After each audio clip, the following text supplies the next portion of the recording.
politics, commentary, entertainment, sports, news, and opinion now.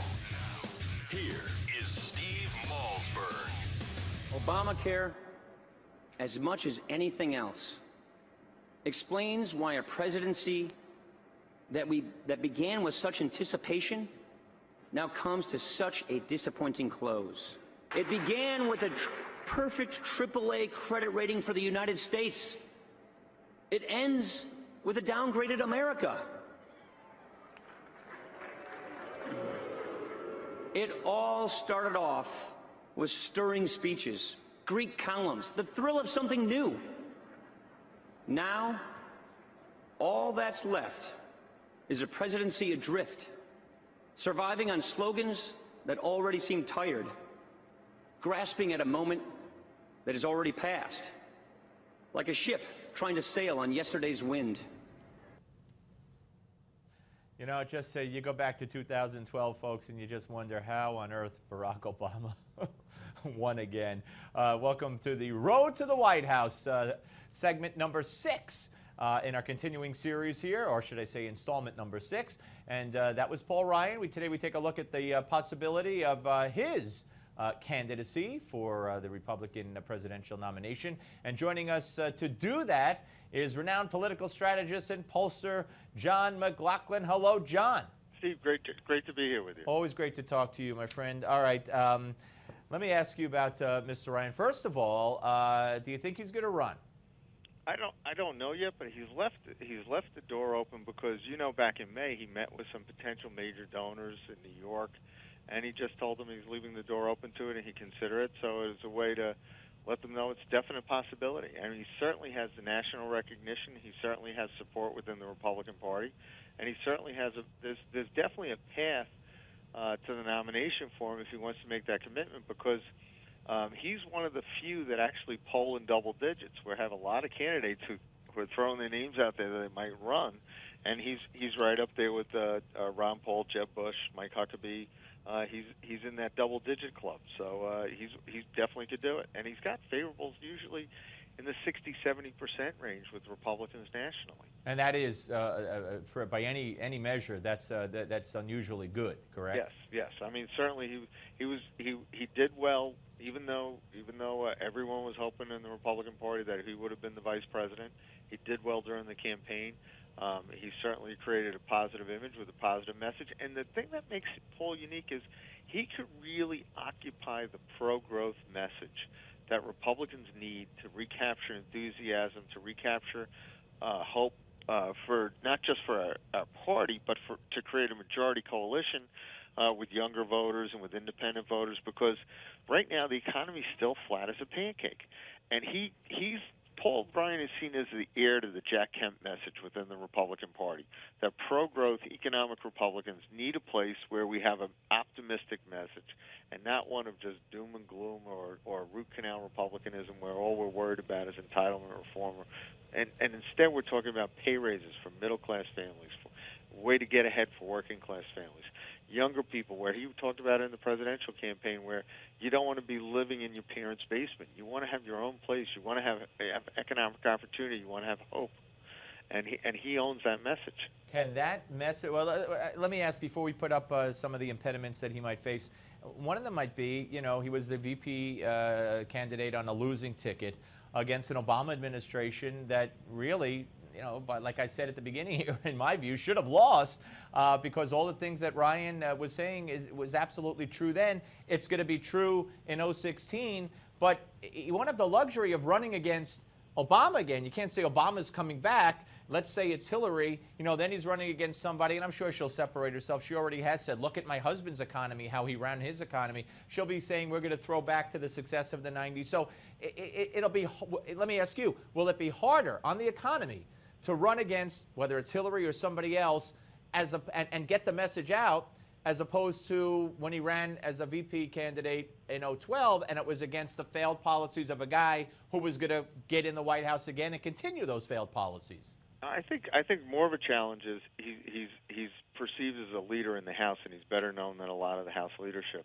where he has a platform and a forum where his position in the House, he can actually advocate things that would create economic growth, whether it's tax reform, whether it's budget reform. He can do things on his own with his own brand, which was why Mitt Romney picked him in the first place. Ironically, there's two things going on right now where people are still floating that Mitt Romney may make a third run. And if that happens, Paul may have a big decision whether he's going to run against somebody that he was on part of the ticket with. The other thing is Hillary Clinton is distancing herself from the Obama politics right now, both in foreign policy and on economics. Yeah. And so there's all sorts of opportunity and challenges coming up right now. But I think he holds, Paul, because of his leadership place in the House, Congressman Ryan, holds his own destiny in his own hands, the way he can talk about his own vision and the policies that he'd want to enact, and he can actually put them forth in the House. Right, now we have a lot, if we're talking about getting the nomination, it's one conversation. If we're talking about running in the general election, it's a different conversation. But let's focus for now, you and me, on the getting the nomination, which he would have to do first before he could get to the general election. And let's put up some of the things that might be an impediment or considered an impediment to him. I mean, one of them is, as I mentioned, he failed to some might view it that he failed to help get Romney elected, and that ticket did not win. Another is, that he's supported immigration reform. He has also supported an overhaul of the tax system, which when you look at it, it's good. But then when you start talking about some of the tax breaks, mortgage interest deduction, and the deductions that would have to go away, it becomes less popular. So talk about those two issues, immigration and tax reform, and whether or not those will help him or hurt him in getting the nomination. Well, I want to address the first point you brought up about being a part of a failed ticket with Romney. What was interesting was at the end of the campaign, a lot of people blamed the comment about the 47%. Congressman Ryan really comes from the 47%. He's a working middle class Wisconsin, native, where he can relate to the working class people. So let's chalk that up as an opportunity for him. As far as immigration reform, the vast majority of Americans want immigration reform. The question is what you put in it. What they don't like is a broken system right now where you see young children now coming to the United States and coming here, and they're going to be given amnesty by the Obama administration by executive order. That's not what Paul Ryan's talking about. That's not what any Republican's talking about. We're talking about a system that secures the border first, and then deals with the other problems that we have to have. And the last point that you had about overhauling the tax system, well, the trade-off, there's a lot of trade-offs that could be made where when I worked for Steve Forbes and he was running for president, he told people if you like the current system, you could keep it. If you want, you could go to a flat tax system where you could fill out your taxes on a postcard. Right, what do you think people would pick? Yeah, no, very, very, very good point. What about the media? You know what the media is going to do to any Republican, but with Paul Ryan, I think one of the things they'll pick on is he hates the poor. He wants the Social Security reform and Medicare reform. Now, you and I know that that's not only necessary, but it's also a good thing. And it also came with choices. When he was putting forth his plan, if you want to, and only if you're over, 55 would it even affect you. If you're under 55, you're not even going to be, over 55, you won't even be touched, only if you're younger and you want to. I don't think he expressed that enough when he was putting forth this plan, but nonetheless, no matter what he says, the media will turn it around and portray it as being insensitive to the poor, wanting to cut programs, what he's faced up till now. So how can he overcome that? Well, I think the biggest problem you have is they demagogue it in the shorthand. Like we all saw the ads where they had the guy pushing the old lady over the cliff in the wheelchair saying he was cutting Medicare. Right. The ironic part was the Democrats actually were the ones who cut Medicare to enact Obamacare. Obamacare has changed that whole attack in terms of right now. Congressman Ryan and the Republicans in Congress are working on trying to restore control of health care back to the individual.